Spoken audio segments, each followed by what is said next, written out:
Chosen one, right now you're so close. You passed. The rain hammered the cracked windshield of Alex's old pickup truck as he pulled over on the side of Highway 40 somewhere outside Amarillo. The engine ticked and cooled like it was catching its breath after another long fight. Alex stared at the dashboard clock, 3:17 a.m., and laughed bitterly. Another all-nighter wasted on applications, another rejection email waiting in his inbox come morning. 5 years of grinding, community college at night, 2 jobs, burying dreams under bills and doubt. Everyone said he was crazy for chasing engineering after 30. You're too old, man, let it go. But something inside him refused. He'd been hearing whispers for months, random signs, gut feelings, Bible verses his grandma used to quote popping up on billboards and strangers' bumper stickers. The Lord will fight for you. You need only to be still. He'd roll his eyes, but they stuck anyway. Tonight felt different. He was bone tired, the kind of tired that makes you question every choice. He laid his head on the steering wheel and muttered, "God, if this is it, if I'm done, just tell me. I'm out of gas here." Silence. Then his phone buzzed. Not a text, an email notification from the university he'd applied to for the 3rd time. Subject, admission decision, fall 2026. His thumb hovered. He almost deleted it without looking. What was one more no? He opened it anyway. Dear Alex Rivera, we are pleased to inform you that you have been accepted into the Bachelor of Science in Mechanical Engineering program. The words blurred. He read it again and again. Then the next line hit harder. Your persistence, personal statement, and recent project portfolio demonstrated exceptional resilience and growth.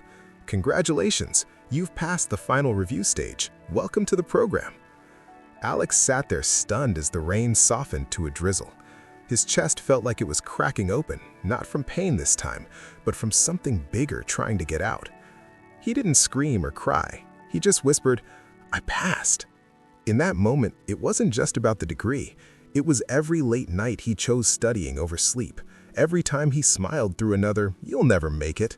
Every prayer he threw up when hope was on life support. The universe, or God, or fate, or whatever you call it, had been watching, testing, waiting, and now the verdict was in. Chosen one, right now you're so close, you passed. The road ahead wasn't suddenly easy. Classes would be brutal, money would still be tight, doubters would still talk, but something had shifted. The finish line wasn't a mirage anymore. It was real, and he was already crossing it. Alex wiped his face, started the truck, and pulled back onto the highway. The stars were finally breaking through the clouds. He smiled for the first time in months. The chosen one doesn't quit right before the miracle. They pass the test, and then the real story begins. The dashboard lights glowed faint green against Alex Rivera's face as rain sheeted across the windshield like it was trying to wash him off the road.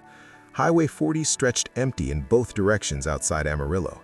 Nothing but blacktop, barbed wire, and the occasional semi roaring past like it had somewhere better to be. It was 3:17 a.m., February, cold enough that his breath fogged the glass even with the heater on full blast. The truck was a '98 Ford F-150 he'd bought with his last decent paycheck before the layoffs hit the oil patch hard. Now it smelled like old coffee, motor oil, and defeat. 5 years. That's how long he'd been chasing this ghost.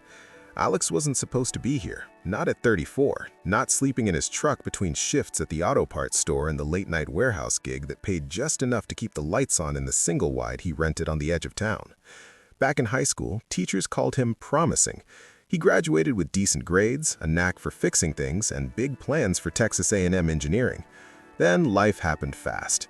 His mom got sick, medical bills stacked like bad poker hands, his dad drank himself quiet, and Alex dropped out after 1 semester to work full-time.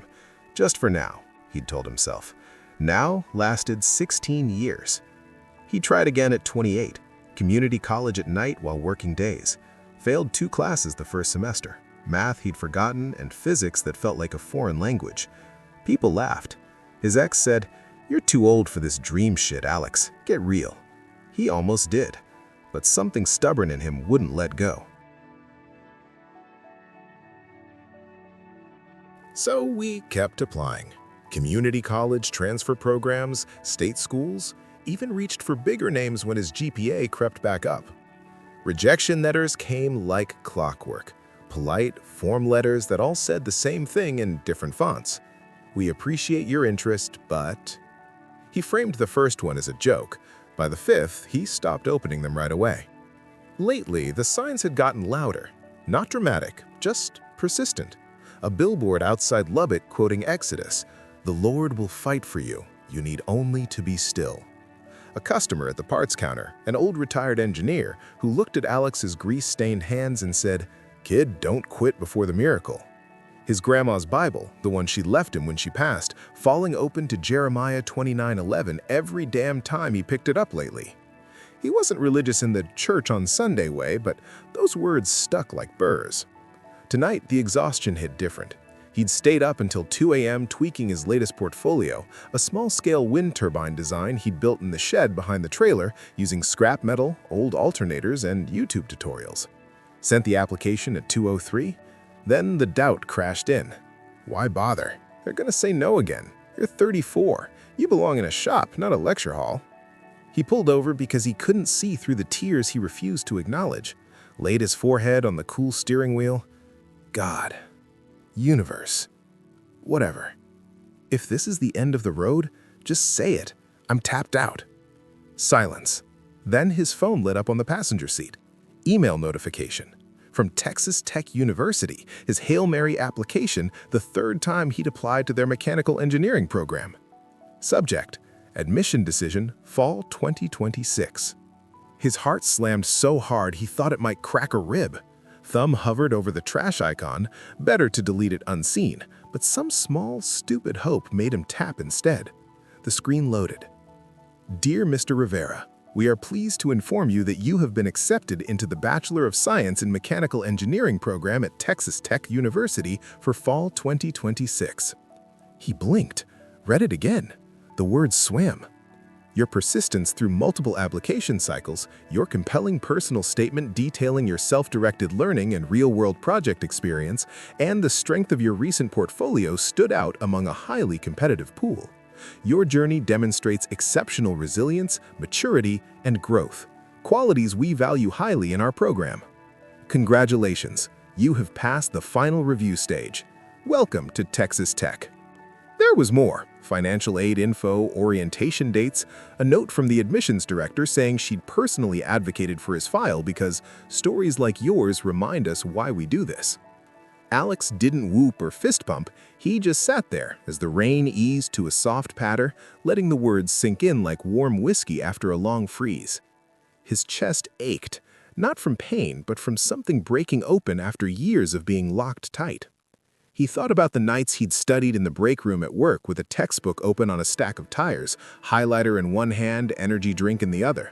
The times he'd fixed neighbors' cars for free just to practice machining or welding. The mornings he'd woken up at 4 a.m. to run calculus problems before his shift started. The friends who drifted away because he was always busy. The family who still asked, when you gonna give up on that school nonsense? He'd almost given up. So many times. But he hadn't. And now, right now, he'd passed. Not just the application, the real test. The one where doubt sits on your chest every night and whispers, "You're too old, too broke, too late." The one where every rejection feels like proof you're a fraud. The one where you keep showing up anyway, because somewhere deep down, you know the story isn't over until you say it is. Alex wiped his eyes with the sleeve of his flannel, started the truck. The engine caught on the first try, like it knew something had changed. The stars were punching through the clouds now, sharp and bright over the flat Texas panhandle. He pulled back onto the highway, heading west toward home, but really toward everything that came next. Classes would be hell, money would be tighter than ever, people would still talk, late bloomers always get side-eye. But Alex wasn't running from that anymore. He was running toward it. Because the chosen one, the one who's been tested, broken, rebuilt, and tested again, doesn't quit at mile 25 of the marathon. They cross at mile 26.2. And then the real race begins. Chosen one, right now you're so close. You passed. The miracle wasn't the acceptance letter. The miracle was you refusing to quit when everything said you should. Keep driving. The dawn's coming up fast. You're already farther than you think.